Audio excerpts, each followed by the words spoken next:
Block Party fun times are happening backstage at Xfinity Live. Amber Miller here with I Don't Know How, but they found me.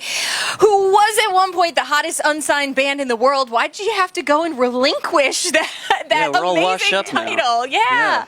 You had to go and get a record deal and whatnot. I guess it was just the next step. Yeah. You want people to hear your music, and that helps, yeah, right? Turns out artists wanted people to hear their stuff. So that's what we had to do in order to make that happen some more, I guess. Well, and it helps to have somebody worrying about all those businessy things, and you can just focus on the art of it, on creating, and everybody loves spreadsheets and whatnot. But let's do what you do best, right?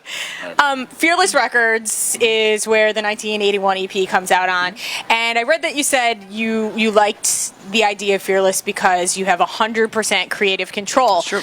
Now, for somebody outside of the business, it's sort of crazy to think that artists would not have 100% creative control. That's literally what you do. You make art, you make music. So talk to me a little bit about that madness. You've had other experiences where not so much? Well, yeah, people forget the business part of that phrase, the music business. And it is run by people that maybe are more interested in money. Yeah. Right? Sure.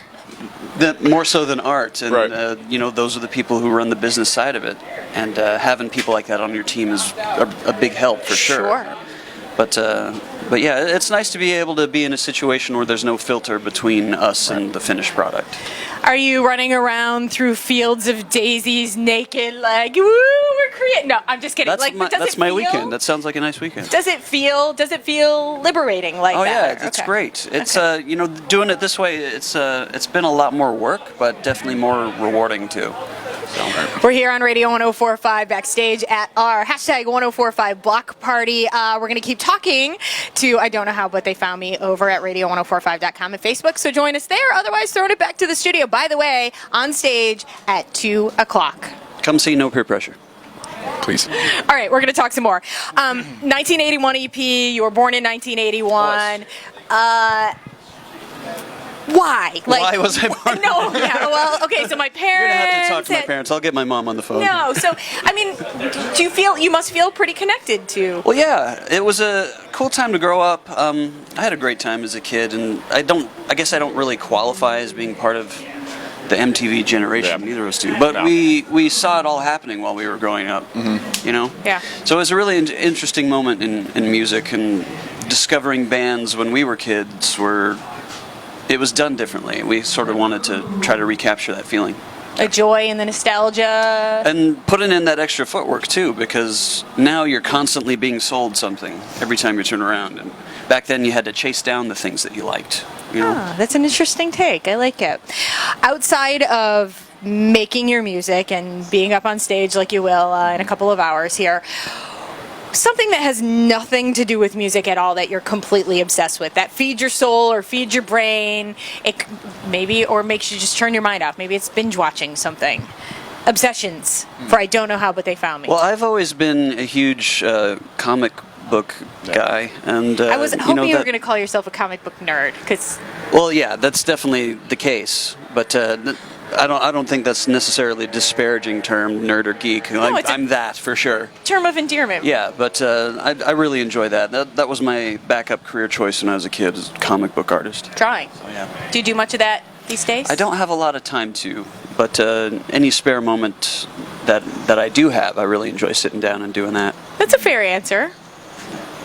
You're on the hot seat. Oh man. I just practice drums all the time. Swear. That's all I do when I'm home. It's all music all the time. It's all music all the time for me. No diversification. When I'm not, I like to just veg out and watch some movies sometimes and just kind of zone out. Yeah, that's cool. While drumming. While drumming, yeah. staring at a screen. In your sleep. Yep, exactly. Yeah. For us, summer doesn't happen. It's not summer in Philly if you don't take a trip down the shore, if you don't eat Rita's water ice, if you don't come to a Radio 104.5 summer block party. Like, those are things. Like, those are touch points of summer. What about for you guys? Summer means what for you? Time with my family, mostly. When I'm not on the road, anyway. Of course. I really value being able to do that with a job like this. When I'm gone, it can be hard sometimes, but when I'm home and I'm with them, and so it's a good trade-off. For me, I just like going on the beach and hanging out with my friends and best beach in the world is. It'd probably be in Hawaii, honestly. Okay. But yeah, have you been? Honolulu Bay, yes. I have. He lived there for a while. Yeah, oh, for a no little way. bit. You're Yeah. wearing the right shirt for Here it. we are. Last question. Block party material, you know? Yes, 100%. There are definite advantages to touring as a two-piece that I think maybe people don't realize from the outside. What for you? What is the advantage of that? We're really, really cheap. Yeah, that's why that's the two-piece. Right. To be like inexpensive and simple, easy to do. Right.